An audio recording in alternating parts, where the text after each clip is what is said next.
Hey people, talking today about navigating the landmine of Android apps, especially in regard to free apps, whose main agenda is often to cull your personal information, often without your awareness. So in this video, I'm going to show how to tell what permissions those apps you're downloading like crazy are using in the background, including access to your phone, access to your emails and contacts, and all your private data. The bottom line is you want to be really wary of free apps. For example, I was listening to a live radio show, and the app to do that on my phone was even advertised by the radio station as being live stream. Now what you do is when you click install in the Google Play Store, it's a free app, live stream. These are the app permissions. One of the first ones is your personal information is going to be used by this app. Add or modify calendar, events, and send emails to guests. Read calendar events. People, a radio app does not need to know my personal email and calendar information, and it doesn't need to know yours either.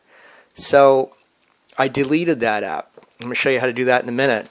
Let's look at Angry Birds. Angry Birds has been in the news a lot. Everybody loves Angry Birds. Well, look at what Angry Birds uses. Before you accept the term, scroll down and open all the permissions. Make sure you do that and scroll through all of them. I've scrolled down here a ways. So Angry Birds has permissions for your phone calls. Read phone status and ID. People, Angry Birds doesn't need to know your phone records. Okay? Is it really worth it? Is it really worth playing Angry Birds when there are other alternatives that aren't culling your personal data? No, to me it's not.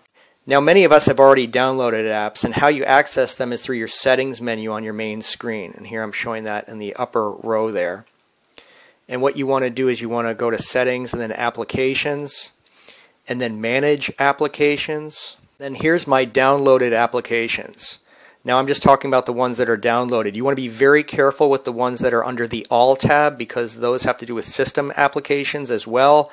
Adobe Reader is a great program for reading PDFs, for example. And clicking on that, we can see that it uses my storage and my SD card and network communications for full internet access. Now most of these apps, people, are going to use full internet access. Now check out the one below this, the Bible. I downloaded this Bible app thinking that these people would be all on the up and up, you know. But, you know, you really can't be fooled by the content of an app. I mean, check this out. This Bible app has access to my phone calls. Now, again, just like the Angry Birds, it can read my phone status and ID. So, you know what? I don't need that Bible app. I can download a PDF of the Bible.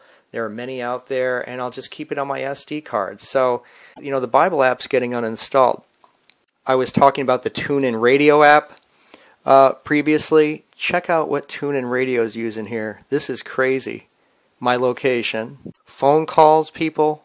But check this out on TuneIn Radio. Before I uninstalled it, I see here that it's operating in the background.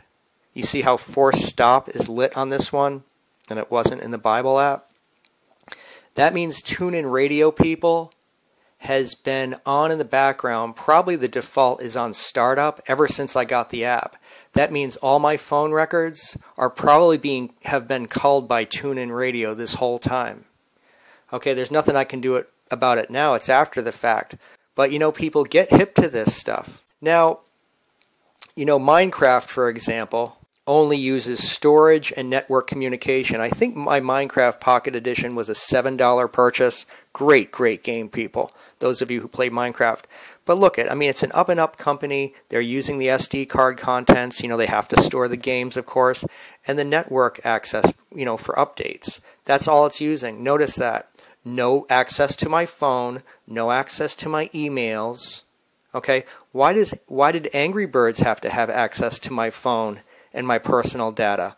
Minecraft doesn't, and it's a much more robust game. Well, again, you pay money for it.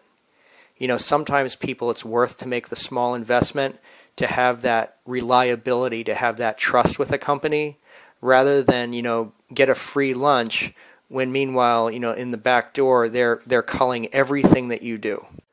So look through your apps and your settings, people. If you downloaded some apps a while ago and you haven't been using them, yet you notice that they have access and permission to things like your phone, your email, your private contacts, really consider uninstalling those apps, people. Be really interested in hearing your comments below about your experiences with any Android app that you found interesting or that's really safe to use, or that's a red flag. Maybe give a heads up to some of our viewers here. Would be great to have you on board as a sub. Give a big thumb up for Android, and see you next time, guys and gals.